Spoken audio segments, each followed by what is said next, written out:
Hi, and welcome back to Engine Shop Joe. Recently, I had someone leave a comment under an older video I did where I addressed the two derate fault codes, which were 3714 and 3712. And this person that left me a comment said that they had one of those two faults, I don't remember which it was, that would not go inactive, and it was driving them crazy. So I mentioned there's a trick where you can unplug the intake manifold sensor, key on, you'll get some faults for the intake temperature and pressure, then you key off, plug it back in, key on, start it up for a minute, shut it off, and then you key it on and all the faults should be inactive, and then you can use Insight to clear them. Well, the fella tried that trick and he replied back and said, now instead of one active derate code, I have both of those. The intake ones, the faults for the intake sensor went away, but the derates are there. And now I have two derates. So good job, Engine Shop Joe, right? So anyway, that's happened to me numerous times in the past. So I wanted to address that whole big scenario, okay? And we're talking about the CM 2350 or 2450 ECM. That's the one with the two 96-pin plugs on it. It does matter which ECM you're talking about because hardware changes. So anyway, I believe the fella that mentioned this started out with faults that were tied to the SCR system. Now, SCR system faults can be tricky when you're trying to get rid of them. And you always need to go in and read the fault code overview. And you can, I'll put a little link up here with what the fault code overview is. You need to read that and read that whole page, and there's a section on it that tells you what to do to make the fault go inactive. And you have to follow that for that fault code. Sometimes it's numerous steps. Sometimes it involves getting up to a certain water temperature. And if you just go in and right-click and clear that fault, which sometimes Insight will do it, without letting the system clear the fault itself, you basically put a latch inside of the ECM software, and it won't let that fault or the derate fault go. Now, I don't know if that's what happened in this case, but I wanted to bring that up and mention it. So, what do you do when you have something that's stuck like this? Well, if you know what the fault was that you deleted, go back and manipulate something so that that fault will come back active. Let's say it was the def injector circuit was shorted low, the plug was unplugged on it, and you found it and you plugged it in and deleted the fault. You didn't let the system run and see that in fact the def injector was working, and so the system didn't make the fault inactive. You just blew it out with Insight. Or you recalibrated the ECM and blew it out that way. And then, lo and behold, after the calibration, you've got this fault still active. So that can be one reason that you'll have a derate stuck. The second reason is you blew the fault out, but the system has not been able to do the self-check on that. Now, in the case I'm talking about, I told this person to clear the faults and then do the SCR system test so that it could see everything's working. And he said the SCR system test would not function because it had an active derate. So he's not able to make the system do that. And he said that he already recalibrated the ECM, and when he got done, that fault was active.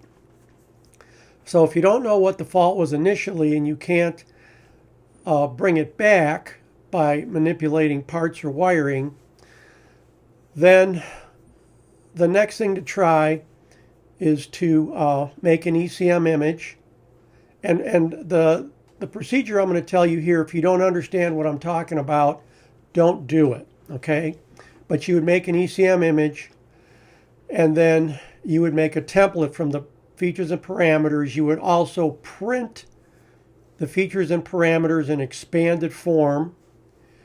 Then you would recalibrate the ECM, and you would uncheck the small box that says restore features and parameters. So now what you're doing is you're just blowing a calibration in ECM that has nothing in it except what Cummins wrote in it. It has all default values for your features and parameters.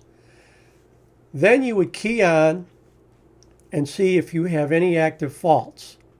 Now, you're going to have some if you have multiplexing, because those values aren't in there. But see if you have any derate faults. If you don't, then go in and even if you do, go in and take your template and send it to the ECM.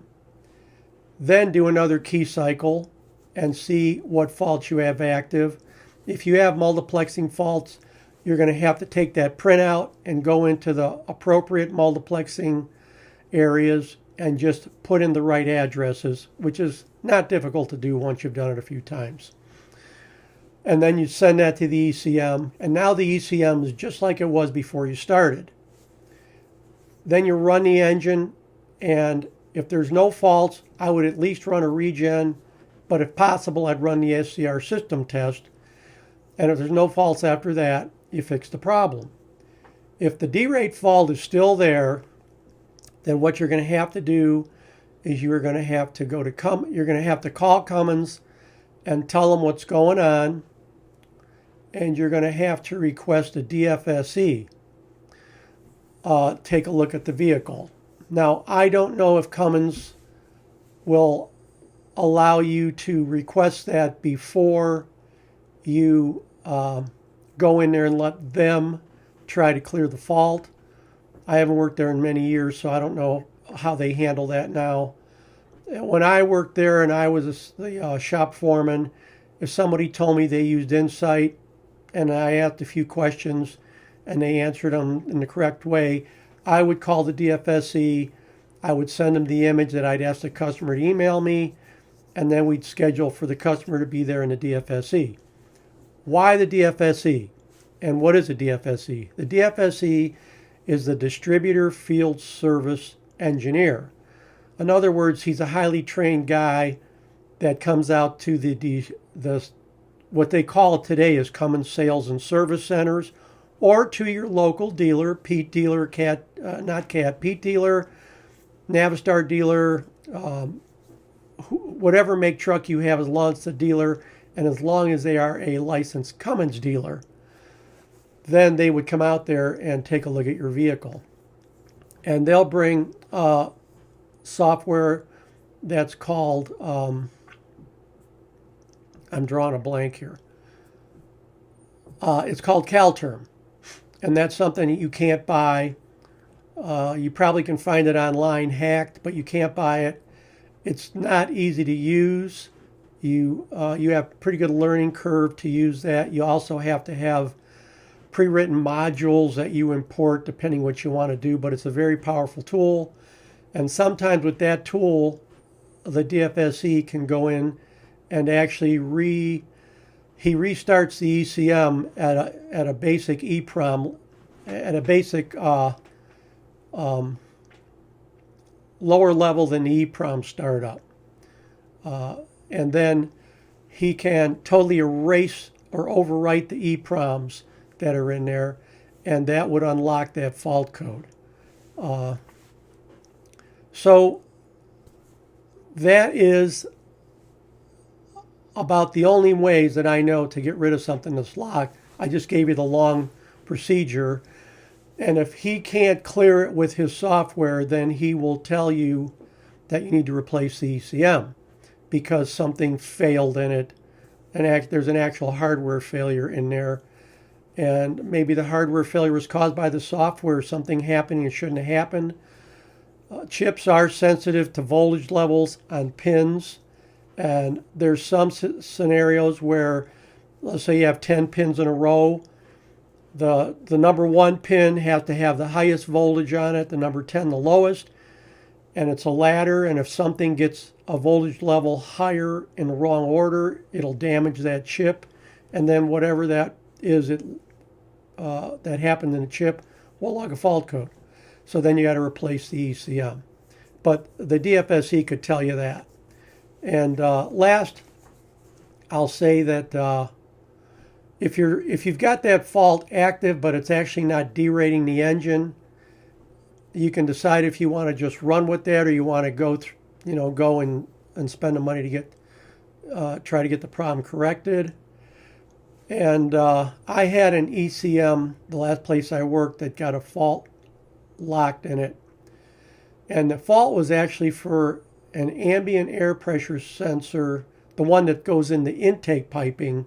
It's a combination sensor. They turned the key on without that connected, and it logged a fault.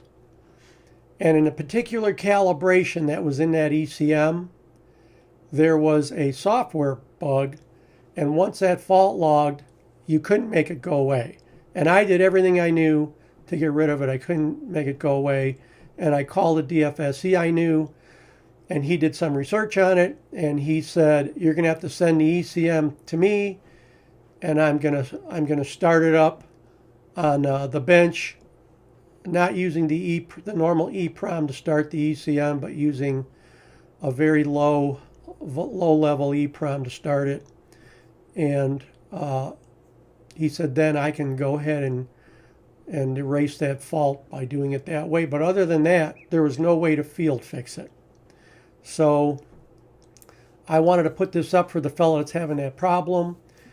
And those have been my experiences. If there's somebody else that knows something that I don't, then please leave some comments so we can help this guy out. Okay? Thanks a lot for joining me on Engine Shop Joe. See you next time.